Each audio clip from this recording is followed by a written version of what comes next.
Komedian Sule mendapat ancaman pembunuhan akibat Rizky Febian. Hal ini tentu membuat Sule bingung, lantaran ia tak mengetahui apa-apa dan tidak ingin ikut campur dengan persoalan sang anak. Sule kemudian cerita bahwa ketika itu Rizky Febian memang sedang dihadapkan oleh masalah. Namun, Sule tak ingin ikut campur lantaran sang anak sudah cukup besar untuk menghadapi masalahnya sendiri. Mencoba untuk cuek, namun Sule ikut kena imbasnya juga.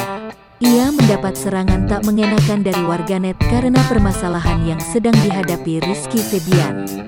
Suami Natalie Holzer itu menjelaskan bahwa penyebab awalnya saat Rizky Febian menggandeng Anya Geraldine sebagai model video klip lagunya. Ia lantas membeberkan salah satu hujatan dari orang tak dikenal yang menurutnya paling mengerikan. Hujatan dari warganet itu berupa ancaman akan membunuh Sule apabila Rizky Febian tidak mau melepaskan Anya Geraldine. Oleh orang itu, Sule dianggap gagal mendidik Rizky Febian karena telah menjadi perebut pacar orang. Bahasanya agak ngeri gitu, kasar banget, kata Sule.